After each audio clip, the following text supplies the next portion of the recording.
ٹھیک ہے. چلیں تو یہ آج کی تاریخ کیا ہے؟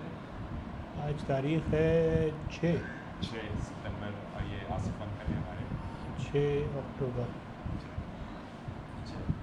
تو انکل آپ کو تو میں known you for long time, مطلب بچپن جب ہم چھوٹے تھے تو my father use to know uncle Asif. تو ایک تو آئی واز کیوریس ایک دو چیزوں کے بارے میں کہ آپ پاکستان کب آئے اور تھوڑی سی ہسٹری بتائیں. اوکے بھائی، میں تو پاکستان آیا تھا کوئی 1947-48 میں along with my parents of course. I was born in 42, so I was around 5 or 6 when we came to Pakistan. اور تھوڑا سا بتائیں کہ انڈیا میں کہاں پہ تھے آپ؟ انڈیا میں ہم دہرادون ایک جگہ ہے یو پی میں، جو اس کا باقاعدہ ایک الگ اب پروونس بن گیا ہے. دہرادون سے ہم لوگوں نے مائیگریٹ کیا تھا and we settled in Sukkur. اچھا، تو ڈائریکٹ سکھر میں settle? Not direct really, but وہ جو پورا پروسیس تھا تو وہاں سے آئے، اس کے بعد مختلف آپشنس وے کیے، پھر سکھر میں سیٹل ہو گئے. اور انڈیا میں آپ کچھ میموریز ہیں آپ کی انڈیا میں؟ آپ چھوٹے تھے لیکن یو ریممبر اینی تھنگ؟ نہیں، اب یاد تو اس وقت کا کچھ نہیں بھی نہ ہونے کا سوال نہیں ہے.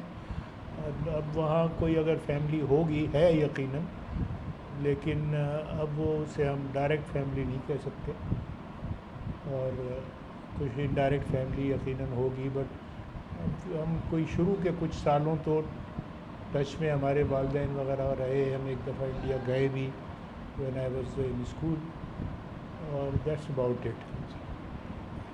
اور کتنے بھائی بہن تھے آپ کے سکھر؟ ہم لوگ 9 ہیں، یعنی دا سروائنگ 9.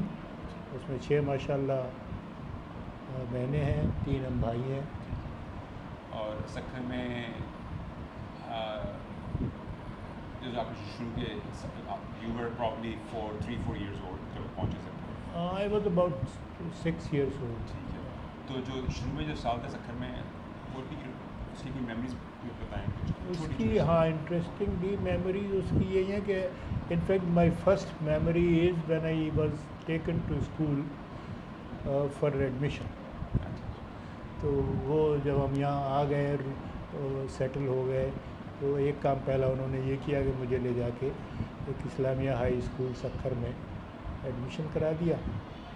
اور ایک اسکول انہوں نے، ان کی ایک برانچ تھی پرائمری کی، گھاٹ اسکول کہتے تھے اس کو، ایک علاقے کا نام تھا.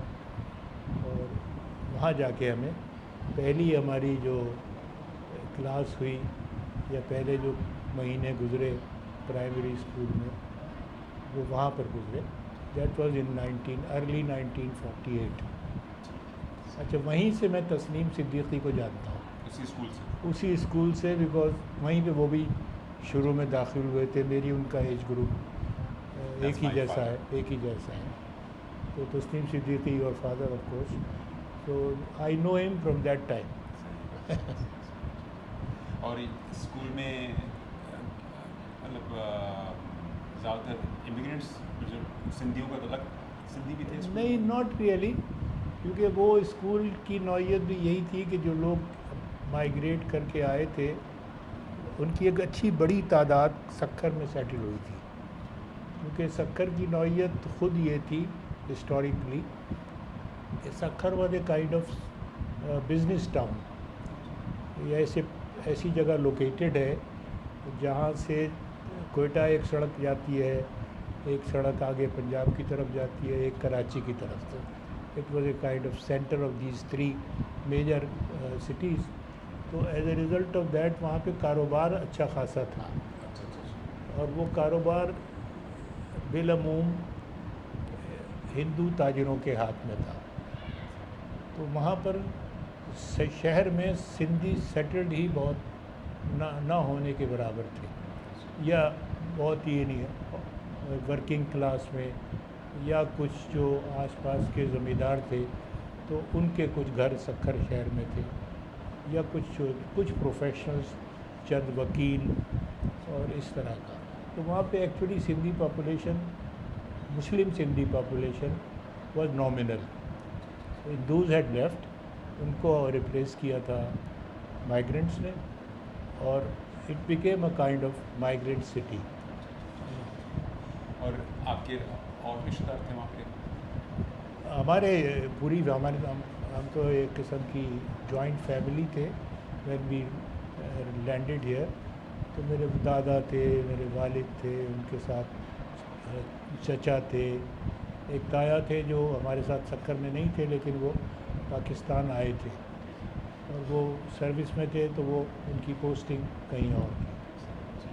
تو ہماری تو پوری جوائنٹ فیملی یہاں تھی، جو امیجیٹ جوائنٹ فیملی. اور اب تو جو شروع میں بجلی بھی نہیں ہوگی گھر میں وہاں پہ؟ شروع میں جس گھر میں ہم گئے بجلی وہاں تھی، وہ نہیں تھا جس میں ہم انیشلی گئے، تو وہاں بجلی تھی لیکن ضرورت سے بہت کم تھی. بے انتہا ڈی سی کرنٹ ہوا کرتا تھا، پنکھے نہیں تھے ٹو بگن وتھ، تو سکر جیسی سخت گرمی میں. تو انیشلی تو بہت ہی مشکل سے حالات تھے. اور بڑا سا گھر تھا، وہ نہیں، ایک نیچے گوڈاؤن تھا، اوپر ہمارے پاس جگہ تھی، اور اس جگہ میں کوئی 18-20 لوگ رہتے تھے مل جل کے، بچے بڑے. اور ایک باتھ روم تھا جس میں ایک ہینڈ پمپ لگا ہوا تھا، اور بس. تو ہینڈ پمپ کا پانی زمین سے آتا ہے؟ کیونکہ لکیلی ہم دریا کے کنارے پر تھے، بندر روڈ جسے کہتے ہیں. تو کیونکہ وہاں تھے تو وہاں پانی کی کوئی کمی نہیں تھی. وہ ایک ہینڈ پمپ یعنی حساب پانی دیتا تھا، فرسٹ فلور پہ تھا لیکن، اور ہاتھ سے ہی چلتے تھا ظاہر ہے. تو پانی کی کمی نہیں تھی، لیکن پورے اس گھر کے لیے ایک آرڈینری سا کمرہ تھا جس میں وہ ہینڈ پمپ لگا تھا. تو وہ مشق وغیرہ نہیں آتے تھے آپ کو؟ نہیں، اس وقت یا اس قسم کا کوئی رواج اگر تھا بھی ہوگا یقیناً، لیکن وہ ہمارے علاقے میں تھا کیونکہ اس علاقے میں بڑے بڑے گودام تھے اور ان گوداموں کے اوپر گھر تھے. تو وہ نہیں، فلڈنگ کی کبھی اس علاقے میں نہیں ہوئی. یہ نسبتاً کہہ لیں آپ شہر کے بہتر علاقوں میں تھا، کیونکہ یہ دریا کے کنارے تھا. پوری دریا کے ساتھ ساتھ ایک روڈ تھی جس پر بندر روڈ جسے کہتے ہیں، اور وہ بندر روڈ بنی ہوئی باقاعدہ روڈ تھی. تو اس لیے اس علاقے میں خطرہ ہمیشہ مانسون سیزن میں، یعنی ہم نے دریا کو بالکل پریکٹیکلی جو اس کی یعنی وہ وال تھی ساتھ میں، اس وال کے ساتھ ساتھ چلتے ہوئے دیکھا ہے. اور رسک یہ کہ بھئی یہ کسی وقت اس سے اوور فلو تو نہیں کر جائے گا. اور وہ اس زمانے کی بات ہے جب کوئی ڈیمز نہیں بنے تھے، تو دریا فل فیوری میں چلتا تھا، اور بہت بڑا اس کا وڈتھ تھی اور بہت گہرا بھی تھا. اس کو ٹائر کے پار نہیں کر سکتا تھا کوئی، اتنا چوڑا تھا. تو وہ سب ہمیں وہ it was a good sight, lovely. لیکن پانی اس میں بے حساب تھا، بے حساب. اس میں کشتی والے رہتے تھے جو کشتی میں ہی رہتے تھے، ان کا گھر ہی کشتی میں تھا، ان کی کشتیاں ساحل پہ لگی ہوتی تھی. اور وہ فشرمین ٹائپ کے تھے؟ فشر مین ہی تھے نیچرلی، یا وہ وہاں سے وہی ان کا رہنا پہنا کھانا سب کچھ وہیں تھا. وہ لوکل تھے، ظاہر ہے لوکل تھے. مگر وہ فشر مین تھے، غریب ترین کمیونٹی آپ کہہ سکتے ہیں جو وہاں دریا میں رہتی تھی. تو بیچ میں جو اگر نکل کے کوئی کام کرتے ہو تو میں نہیں کہہ سکتا، تو نہیں تو مچھلیاں تو پکڑتے ہی تھے. اور آپ لوگ کھیلتے تھے دریا میں؟ جی کھیلتے تھے دریا میں آپ لوگ؟ نہیں، دریا میں تو ہمت نہیں ہوتی تھی کھیلنے کی، نہ اجازت تھی. اور اگر اس کے ساتھ کوئی شرارت کی بھی تو اس میں خطرہ بڑا تھا. کیونکہ وہ تو وہاں پہ کسی قسم کی پروٹیکشن تو تھی نہیں. تو اس میں اچھا، وہاں ایک کام یہ انٹرسٹنگ فیچر وہاں کا یہ ہے کہ نارتھ سے جو لکڑی کٹتی تھی بڑی بڑی، جو وہ باندھ کے وہاں سے دریا میں بہا دی جاتی تھی، تو وہ یعنی وہ لکڑی خود ہی ٹریول کرتی ہوئی آتی تھی. اس میں مارک کر دیتے ہوں گے نام. کچھ مارکنگ وغیرہ یقیناً کوئی سسٹم ہوگا، یا اس کے ساتھ کوئی ممکن ہے اس پہ ایک آدھا بندہ بیٹھ کے آتا ہو، آئی ایم ناٹ شیور. لیکن وہ بہت سارے جو اس طرح کے آپ انہیں ایک قسم کی کشتی کہہ سکتے ہیں، اوپن کشتی، تو وہ ہمارے دریا کے کنارے، ہمارے گھر کے ہی سامنے کئی وہ دریا کے کنارے بندے ہوئے تھے. تو وہ ایک قسم کی تفریح کی جگہ تھی. وہ آپ کہیں نا وہ بیچ کی پکنک سائٹ تھی. بٹ وہ رسکی تھی نیچرلی، وہ دریا کے کنارے پر تھی، دریا میں تھی، اوپن تھی. اور آپ چھلانگ مار سکتے تھے. چھلانگ بھی مار سکتے تھے، پھسل بھی سکتے تھے. بلکہ میں ایک دفعہ پھسلا بھی ہوں، مجھے نکالا گیا وہاں سے. اچھا، تو اس کا مجھے پتہ نہیں تھا کہ ہماری امی ابو تو دریا سے دور. ہاں یہ ذرا دور تھے جی. تو اس کا مجھے انٹرسٹنگ ہے کہ دریا کے. تو آپ کے جو پیرنٹس تھے وہ جنرلی انتھوزیازم تھا پاکستان آنے کا یا کیا مطلب؟ اچھا وہ بھائی بات یہ ہے کہ انتھوزیازم بھی تھا، ڈفرینس آف اوپینین بھی تھا. ہم تو چھوٹے تھے ظاہر ہے، لیکن بڑے جو شام کو بیٹھ کے محفل کرتے تھے حقہ بیچ میں رکھ کر، تو اس میں ہم سنتے رہتے تھے ان کی باتیں. تو ہماری خود فیملی میں پرو پاکستان یا پرو مسلم لیگ لوگ بھی تھے، جس میں ہمارے والد بھی شامل تھے، اور ناٹ سو پرو پاکستان لوگ بھی تھے جو آ گئے تھے پاکستان، جو ہمارے ساتھ آئے تھے، فیملی کے لوگ تھے. لیکن وہ وہاں کے حالات ایسے تھے کہ میں بلکہ یہ بات آپ سے شیئر کر سکتا ہوں کہ آپ کا اس میں انٹرسٹ ہے. یہ سوال میں نے اپنے والد سے کیا تھا when he was 90 years old, when he was سک. تو یہی ساری باتیں میں نے ان سے پوچھی تھی، یہ سوال بھی تقریباً. تو انہوں نے یہ کہا کہ بھائی پاکستان کے ساتھ تو سارا ہندوستان ہو گیا تھا، مسلمان ہندوستان میں، اور وہ تھا، ہم بھی تھے. اور اس کی وجہ یہ تھی کہ وہ ٹینشن، کمیونل ٹینشن جو ہے وہ تو وہاں کافی یعنی مسلسل چل ہی رہا تھا، اور محلے بٹے ہوئے تھے، ہندوؤں کے الگ، مسلمانوں کے الگ، اور ٹینشن بھی رہتی تھی، فزیکل ٹینشن بھی رہتی تھی، کسی دوسرے کے محلے سے گزرتے ہوئے خوف بھی رہتا تھا. تو یہ کیفیت تو وہاں تھی. پھر یہ دونوں کمیونٹیز ایک دوسرے کو ناپاک سمجھتی تھی. نہیں، میں انٹرپٹ کروں کہ ہماری امی کہتی ہے کہ ان کے جو اب ان کی جو جنریشن تھی وہ تو بڑے مل جل کے بھی رہتے تھے کچھ کمیونٹیز، مطلب ممکن ہے کچھ جگہوں پہ ایسا ہوتا ہو، ممکن ہے. تو وہ میں تو اپنے والد کا ایکسپیرینس آپ کو شیئر کر رہا ہوں کہ وہ کہتے ہیں کہ دہرادون میں کوئی 10 سے 15% مسلمان تھے، اور باقی نان مسلمس ہندوز تھے. سکھ وہاں نہیں تھے زیادہ، یا پھر گورکھے تھے جو اوپر پہاڑوں سے نیچے آتے تھے.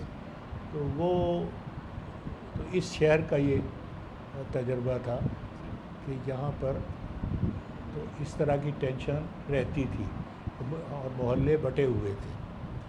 جو اپنا آپ کی امی کا شہر ہے وہ غالباً میرٹھ کی ہیں اگر مجھے صحیح معلوم ہے. نہیں، امی آگرہ کی ہیں. تو آگرہ جو ہے وہ آگرہ از اے ڈفرینٹ ٹاؤن. اب انڈیا از ہیوج، کیونکہ آگرہ تو کیپٹل رہا ہے، کیپٹل سٹی بھی رہا ہے، بادشاہوں کا شہر بھی رہا ہے. تو وہاں پہ وہ جو کیپٹل سٹی کا مکس ہوتا ہے وہ بھی رہا ہے. تو وہاں کے حالات مختلف ہوں گے یقیناً.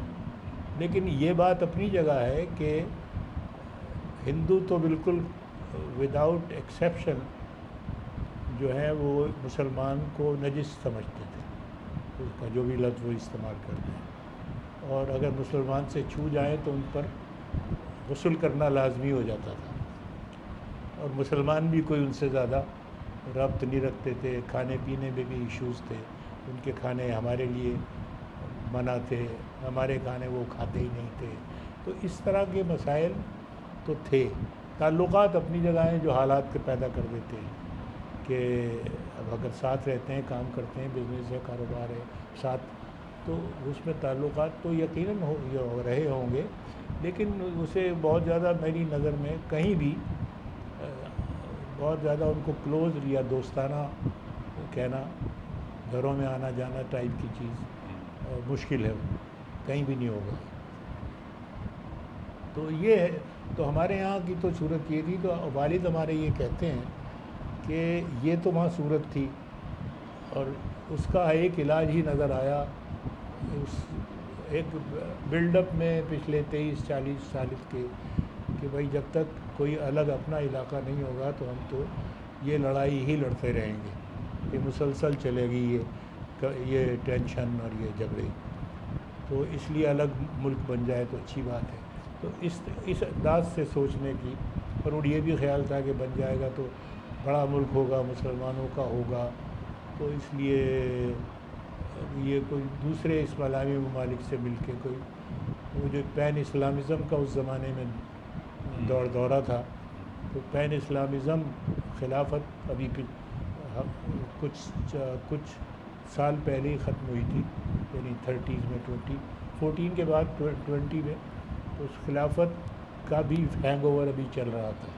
پین اسلامزم کا بھی یہ کانسیپٹ تھا کہ اگر پاکستان جیسا بڑا مسلمانوں کا ملک بن گیا تو وہ پھر سربراہی کرے گا تمام دنیا کے مسلمان ممالک کی، اور یہ خود انٹرنیشنلی بڑی قوت بن جائیں گے. اس طرح کے کچھ تھاٹس تھے. تو اس نے بھی پروموٹ کیا in spite of the fact کہ ہندوستان کے مسلمانوں کو تو معلوم تھا کہ یہ یہاں پاکستان بہرحال نہیں بنے گا. صحیح. تو یہ اور گھر میں آپ کی گیس نہیں تھی؟ نہیں، گیس تو اس وقت کہیں بھی نہیں تھی. اس وقت لکڑی جلتی تھی یا کوئلہ، لکڑی. آپ کی امی کھانا بنا؟ لکڑی، ہاں جی جی، سب گھر والے بناتے تھے. It was a typically low middle class family. یہاں پہ سارے کام ملازم نام کی چیز نہیں ہوتی تھی. گھر ہی والے ایک دوسرے کے ملازم ہوتے تھے. سینئرز کے جونیئر ملازم ہوتے تھے تو جونیئرز کے مزید جونیئر ملازم ہوتے تھے. سینیورٹیز. اور آپ کے فادر کی جاب کیا تھی؟ نہیں، my father was a business man. وہاں بھی بزنس میں تھے اور یہاں بھی انہوں نے کاروبار ہی شروع کیا تھا. انہوں نے آ کے وہاں بھی ان کا کوئی ٹیکسٹائل کا کام تھا انڈیا میں. اب اپنے والد یعنی ہمارے دادا کے ساتھ مل کر. تو یہاں آ کے بھی ہمارے دادا نے بھی، ہمارے والد نے بھی، ہمارے چچا نے بھی الگ الگ شاپس کپڑے کی ہی بنائے. تو ہم کپڑے کی ریٹیل بزنس میں تھے. دادا جو ہے وہ ہول سیل کیا کرتے تھے، والد ہمارے ریٹیل کیا کرتے تھے. تو اور ڈے ٹو ڈے کام تھا. nothing of the sort of luxury could be imagined at that point in time. When I think about that life, it's very simple. Very simple, very basic. یعنی ہماری پہلی luxury یہ تھی کہ سارے گھر میں پنکھے لگ گئے. تو جتنی دیر بھی بہرحال وہ بجلی آتی تھی اتنی دیر پنکھا چلتا تھا. مگر اس کو سپورٹ کرنے کے لیے وہ ہاتھ والے پنکھے بھی ہوتے تھے اور اوپر پنکھا لگا دیا جاتا ہے اور رسی سے اس کو کھینچتے ہیں. اچھا. وہ کسی زمانے میں جب پنکھے ایجاد نہیں ہوئے تھے تب استعمال ہوتا تھا. وہ بھی تھے. تو ان سے ہم گرمی اپنی مینیج کرتے تھے. اور رات کو چھت پہ سوتے تھے؟ جی، گرمی میں چھت پہ سوتے تھے آپ؟ نہیں، باہر ہی سوتے تھے. صحن میں کھلے صحن، کھلے سونے کا نظام کھلا ہی تھا. سبھی لوگ کھلا ہی سوتے تھے بائی اینڈ لارج. مچھردانی کے اندر وہ مچھردانی وغیرہ لگانا، مچھردانی ہی ایک چوائس تھی، یا چادر میں سونا، ڈپینڈس آن دی ویدر. تو چھوٹے باہر ہی تھے. کمرے میں سونے کے لیے تو کمرے گرم ہوتے تھے بالعموم. سردیوں میں ضرور جو بزرگ حضرات تھے وہ کمروں میں سوتے تھے رضائیاں لے کے. جی، انگیٹھی وغیرہ جو ضرورت پڑنے پہ استعمال کرتے تھے. اور اس زمانے میں ابو بتاتے ہیں کہ مشاعرے بھی ہوتے تھے. مشاعرے بڑے ہوتے تھے. مطلب اب یہ پورا ایک مختلف ہندوستان کے شہروں سے اردو اسپیکنگ لوگ یہاں پہ جمع ہو گئے تھے اور ڈومینیٹڈ کیا وہ اردو اسپیکنگ ہی لوگ رہتے تھے وہاں. جو سندھی تھوڑے بہت تھے، جو سندھی تھے وہاں پر جو سرکاری جابس میں تھے، وہ وہ تھے. لیکن آپ کے دوست تھے کچھ سندھی بچپن میں؟ بچپن میں تو نہیں تھے, اسکول میں نہیں تھے, کالج میں آ کے ہو گئے تھے. لیکن کوئی میسیجز تھے کہ سندھی سے دوستی نہ کرو یا الگ لوگ ہیں یہ لوگ, یا ایسے کچھ میسیجز تھے؟ میسیجز کوئی نہیں تھے, لیکن وہ ایک گیون سچویشن تھی نا. ان کے ساتھ یعنی ایسا بھی نہیں تھا کہ ان سے کوئی دشمنی تھی یا لڑائی تھی. جو بڑوں میں ٹینشن تھی سندھی اردو جو بھی ہے وہ کہیں نہ کہیں ریفلیکٹ تو بچوں میں بھی کرتی تھی, لیکن ایسا نہیں تھا. اب مثلا جہاں ہم رہتے تھے ہمارے برابر میں ایک سندھی فیملی کا گھر تھا جو زمیندار تھے, بڑا گھر تھا ان کا, وہ وہاں پہلے سے رہ رہے تھے ہمیشہ سے. تو ان سے ہمارے گھر والوں کے تعلقات تھے. وہ جو خواتین دیوار کی دوسری طرف بات چیت کرتی ہیں وہ بھی تھی, اور خواتین جو ایک دوسرے کو کوئی کھانا وانا بیچتی ہیں وہ بھی تھا. تو ایسا نہیں تھا کہ ان سے کوئی ریزنٹمنٹ ایسا سچ نہیں تھا. ٹینشن یعنی بات یہ کہ ریسورسز کی ڈسٹریبیوشن پہ جب جھگڑا ہوگا کہیں بھی تو کسی نوعیت کا بھی ہو تو ٹینشن تو ہو جاتی ہے. اب یہاں کی ریسورسز پر پہلے ہندو قابض تھے, ہندو سندھی تھے, تو اس میں کوئی ایتھنک ایشو نہیں تھا, لیکن کہیں نہ کہیں یہ فیلنگ تھی کہ بھائی یہ ڈومینیٹ کرتے ہیں. وہ قابض تھے, ان کا کنٹرول تھا بزنس پہ بھی پیسے پہ بھی.